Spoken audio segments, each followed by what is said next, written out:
तो कल हमने क्या क्या किया था देवजोत? वैलेंसी कल तो नहीं की हमने। इट्स ऑलराइट बेटा। हाँ, वैलेंसी आज करनी है। कल क्या किया था?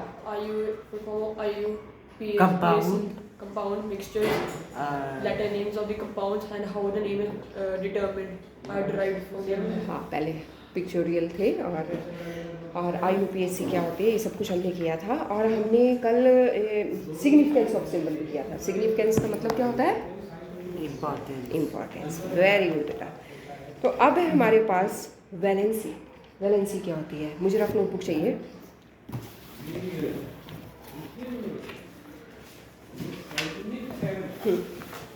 देखो वैलेंसी, ध्यान देना। वैलेंसी, ये हाइड्रोजन है। हाइड्रोजन जो है वो फर्स्ट नंबर पर है। हाइड्रोजन फर्स्ट नंबर पे है, पीरियोडिक टेबल देखोगे ये फर्स्ट नंबर पे है ना। ये फर्स्ट नंबर पे है हाइड्रोजन और ये लास्ट नंबर पर है हीलियम। इसके बाद थर्ड नंबर पे लिथियम है, थर्ड नंबर पे। और एग्जैक्ट हाइड्रोजन के नीचे है। जो ये एक साथ नीचे नीचे नीचे है ना, एक साथ, ये इनकी सेम वैलेंसी है। इनकी क्या है? सेम वैलेंसी है। फर्स्ट ग्रुप में जो है इनकी एक जैसी वैलेंसी होगी, इनकी एक जैसी वैलेंसी, इन सब की 1 होएगी। इन सब की क्या है? ऊपर से लेके नीचे तक 1 है। और इन सब की क्या है? 2 है। और फिर आ जाओ आप यहाँ पे, इन सब की 3 है, ये बीच में नहीं देखनी। इसके बाद इन सब की क्या है? 3 है। इसकी 4 है। फिर से घटना शुरू हो जाएगी। फिर क्या होएगी? 4 के बाद क्या हो जाएगी? 8 - 4। फिर ये -4 होएगी कार्बन की, +4 और -4 हो सकती है। ठीक है, वो दे भी सकता है, 4 ले भी सकता है, पर वैसे शेयर होती है, 4 शेयर होते हैं, क्योंकि 4 ना दे सकता है इलेक्ट्रॉन। वैलेंसी किस बेस पे होती है? वैलेंसी क्या होती है? सबसे पहले वैलेंसी, ये जो मैं समझाने की कोशिश कर रही हूँ कि इसकी 1 है, इसकी 2 है, इसकी 3 है, इसकी 4 है, ये किस बेस पे है? कि कंबाइनिंग कैपेसिटी क्या है किसी एलिमेंट की। कंबाइनिंग कैपेसिटी क्या है किसी एलिमेंट की। और कंबाइनिंग कैपेसिटी का क्या मतलब है? कि वो किसी के साथ जुड़ने के लिए कितने इलेक्ट्रॉन दे सकता है या किसी के कितने इलेक्ट्रॉन ले सकता है। तो हाइड्रोजन क्योंकि एक ही दे सकता है किसी को शेयर करने के लिए या किसी को डोनेट, एक ही कर सकता है, इसकी उसकी वैलेंसी जो है 1 है। हो गया ना बेटा? तो उसकी वैलेंसी क्या है? 1 है। Is it okay?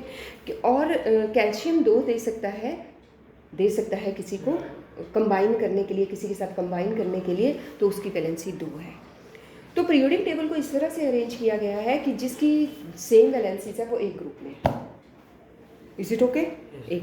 तो प्रॉपर अगर इसकी डेफिनेशन आप लोगों ने लेनी हो कि valency, the valency of element is the measure of its combining power with other elements, कि दूसरे के साथ वो कैसे कंबाइन कर सकता है।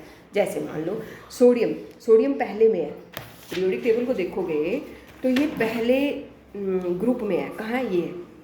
तो मैंने बोला कि पहले की 1 है सबकी, तो इसकी भी 1 हुई, तो इसका मतलब ये किसी को 1 ही इलेक्ट्रॉन दे सकता है, उससे ज़्यादा नहीं दे सकता। तो Na 1 इलेक्ट्रॉन किसी को दे सकता है। और Cl जो है, ये वाली सीरीज़, ये वाली पूरी सीरीज़ लेती है, ये सब 1 ले सकती है। फ्लोरीन भी 1 लेगा इलेक्ट्रॉन, क्लोरीन भी 1 ले सकता है, ब्रोमीन भी 1 ले सकता है। तो इनकी कंबाइनिंग कैपेसिटी भी 1 है और इनकी भी 1 है, लेकिन इनकी +1 कहा जाती है क्योंकि ये देते हैं, इलेक्ट्रॉन देंगे, और ये ले लेते हैं, इलेक्ट्रॉन इंक्रीज हो गया, मतलब नेगेटिव चार्ज इंक्रीज हो गया, तो क्या हो गया? -1। क्या हो गया? -1। ठीक है, ओके। बीच में नहीं, 5 मिनट दो मुझे। ठीक है, तो क्या है कि जो पॉइंट्स क्लियर हो रहे हैं, जो मैंने बुक से समझाए थे, जो पॉइंट्स क्लियर हो रहे हैं उनको तो लर्न करके सुनाना पड़ेगा। समझ आ रही है मेरी बात? जो मैंने पॉइंट्स, जैसे ट्राई कलर का फ्लैग होना चाहिए, ये सब कुछ, हाँ, जितने पॉइंट्स क्लियर हो रहे हैं वो सुनाने हैं। उसके अलावा जो नहीं क्लियर हो रहा है सिर्फ वो पॉइंट समझ रहे हैं, जल्दी लर्न कर लो। ठीक है, उसके बाद क्या है कि नेगेटिव, तो Na+ और Cl negative. Is it okay? तो क्या हुआ?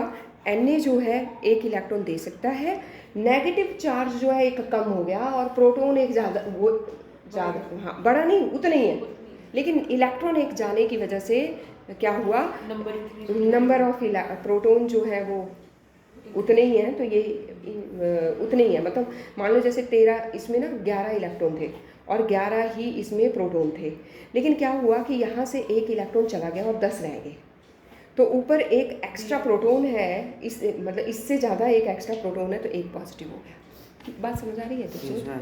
तो ये क्या हो गया प्लस, और इसमें से इलेक्ट्रॉन निकल के इसके पास चला गया, तो ये हो गया तो पॉजिटिव नेगेटिव कैंसिल और कंपाउंड हो गया तैयार NaCl।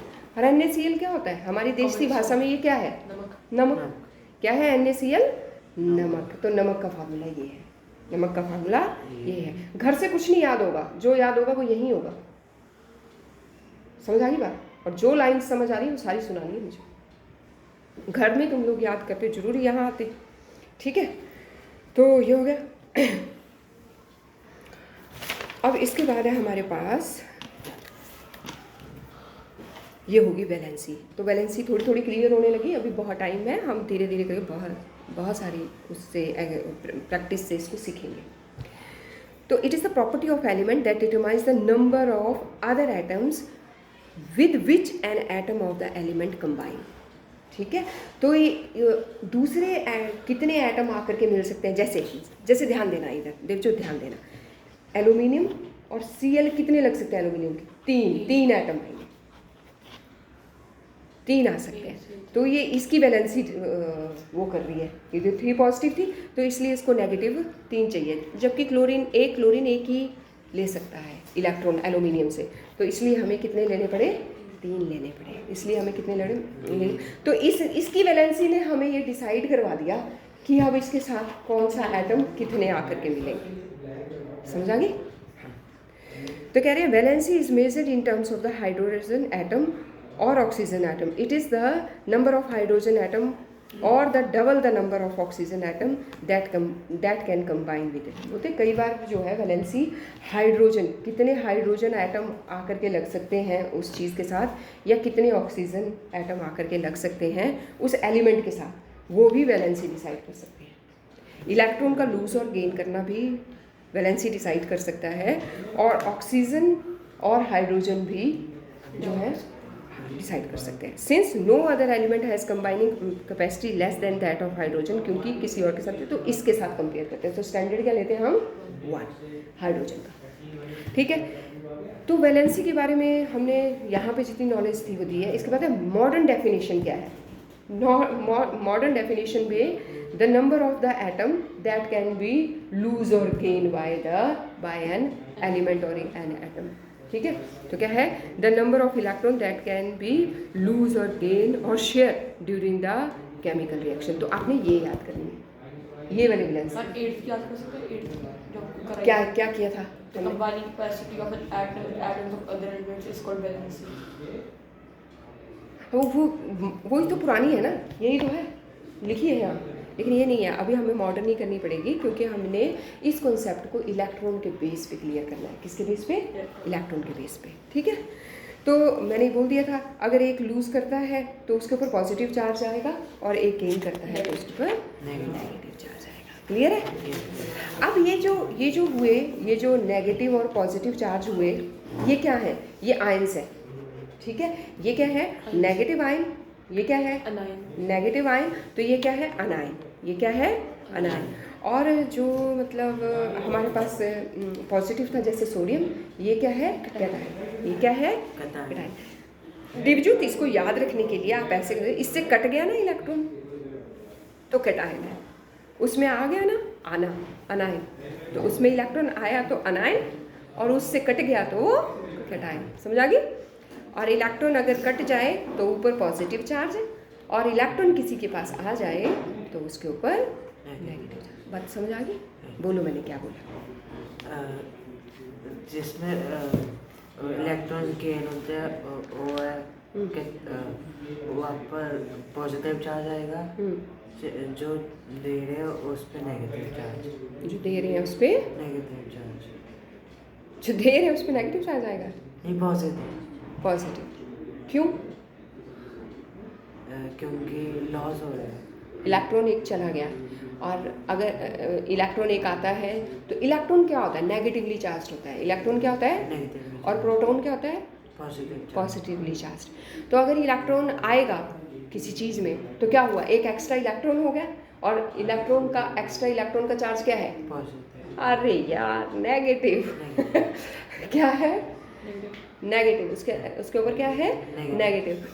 और किसी के पास अगर एक्स्ट्रा मतलब एक इलेक्ट्रॉन अगर चला गया, 11 थे और उसके अंदर एक इलेक्ट्रॉन चला गया, तो पीछे उसके पास 11 प्रोटॉन रह गए, लेकिन इलेक्ट्रॉन कितने रह गए जाने के बाद, एक जाने के बाद 11 में से एक चला गया तो कितने रहे, 10 रहे। तो ऊपर क्या आएगा, क्योंकि प्रोटॉन एक्स्ट्रा है तो कौन सा चार्ज आएगा, प्रोटॉन का पी से प्रोटॉन और पी से, इसलिए ऐसे याद रख लोगे, पी से प्रोटॉन और पी से पॉजिटिव, ठीक है। जिसके पास इलेक्ट्रॉन एक्स्ट्रा उसके ऊपर इलेक्ट्रॉन, अगर एक एक्स्ट्रा है तो एक नेगेटिव चार्ज, अगर 2 एक्स्ट्रा हैं तो 2 नेगेटिव चार्ज। क्लियर है, थैंक यू। हम -2 लिखते हैं, 2 माइनस लिखते हैं, 2 माइनस ऊपर -2, ठीक है, -2, ठीक है, -1 मतलब 1 तो लिखेंगे नहीं, वहाँ तो माइनस लगाएंगे इससे, और -3। क्लियर है, तो ये हो गया हमारे पास। और अब मैंने ये बता दिया कि कैटाइन क्या होता है कैटाइन, जिससे इलेक्ट्रॉन कट जाएगा और ऊपर पॉजिटिव चार्ज आ जाएगा, और जिस पे इलेक्ट्रॉन चला जाएगा ऊपर क्या हो जाएगा, नेगेटिव चार्ज।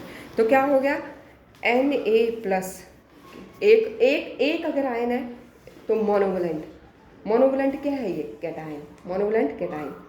और इसी तरह से क्लोरीन नेगेटिव है तो मोनोवलेंट अनायन, एक ही है ना, क्योंकि इसके ऊपर। ऐसे ही अगर मैं कैल्शियम लेती हूँ तो कैल्शियम पे पॉजिटिव 2 है, 2 पॉजिटिव है, तो मैं इसको क्या कहूँगी, इसको मैं क्या कहूँगी, डाइवेलेंट कैटाइन, ठीक है देवजो, समझ आ रहा है। फिर क्या है, इसी तरह से अगर 2 नेगेटिव वाला ले लो, कौन होता है, O2 नेगेटिव, तो ये क्या है, डाइवेलेंट अनायन, क्या है ये, डाइवेलेंट अनायन। इसी तरह से एल्यूमिनियम के 3 पॉजिटिव, तो ये क्या हो जाएगा, टेट्रा कैसे हो जाएगा, 4 थोड़ी है, ट्राइवेलेंट, क्या है, ट्राइवेलेंट, इज इट ओके। तो इसी तरह जो 3 नेगेटिव होगा वो क्या हो जाएगा, ट्राइवेलेंट अनायन, समझ आ गए। तो इन्होंने एग्जाम्पल दिए हुए सबके, आपने याद करने हैं। आयन की डेफिनेशन याद करनी है। आयन की डेफिनेशन क्या होगी, when one or more क्या है, more electrons are either removed or gained by an atom or element, ठीक है, then atom becomes ion, ये याद करना है। what is an ion, ion positively charge होता है तो क्या कहते हैं, नेगेटिवली चार्ज होता है तो क्या कहते हैं, और ये इनके एग्जाम्पल्स और वैलेंसी की दोनों डेफिनेशंस। इतना काफ़ी है आज के लिए, इसके बाद हम बायो करेंगे थोड़ी सी देर में, जब तक आप ये याद करके आओगे। आप बाहर जाओ, 10th क्लास आएगी, 10th क्लास को मैंने साइंस पढ़ानी है, तब तक ये ऐलान करो, मैं बायो फिर करती हूँ।